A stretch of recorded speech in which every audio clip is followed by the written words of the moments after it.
একজন 100 জন মেয়েকে বাবু চাপাতে মেরে 100 জন মেয়ে যখন মক্কা শরীফে মানুষ মেয়ে হলে জেন্দ মেরে ফেলছে পুঁতে, তখন হুজুর দাঁড়িয়ে সাহাবাদের আওয়াজ দেয়, আমার সাহাবা আল্লাহ,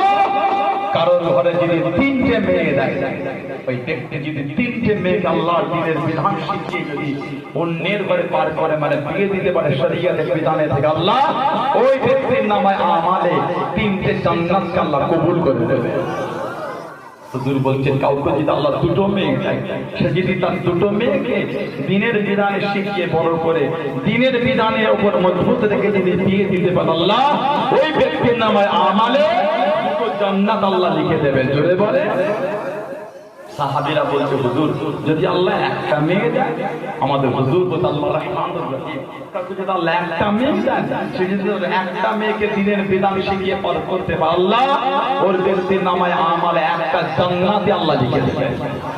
আর আপনি বলছেন ইসলামের মেয়েদের ইজ্জত নাই, লজ্জা লাগে না, শরম লাগে না? আল্লাহ নবী সাহাবাদের আওয়াজ করেন, আল্লাহ নবী সাল্লাল্লাহু আলাইহি ওয়াসাল্লাম সাহাবাদের নিওয়াজ করেন, আল্লাহ নবী দরবারে সাহাবারা সব বসে আছে, একজন সাহাবী চলে গেলেন, চোখ বড় পানিয়ে কাঁদতে কাঁদতে দাঁড়িয়ে নেই, আল্লাহ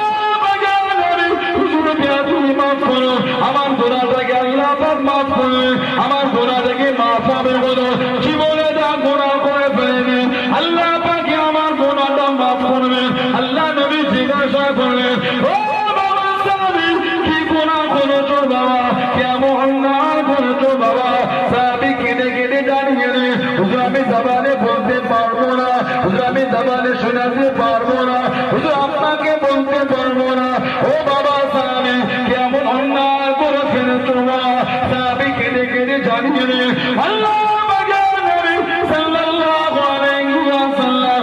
আমি ব্যবসা করতে গিয়েছিলাম, আমি ব্যবসায় চলে গিয়েছিলাম, আমার বিবির পেটে বাচ্চা ছিল, আমি বড্ড আশায় ছিলাম হয়তো আমার বিবির পেটে ছেলে আছে, হয়তো পুত্র সংসার হবে, আমার বিবির চিঠিটা পৌঁছে গেল, ও আমার স্বামী যে সন্তান হবার ছিল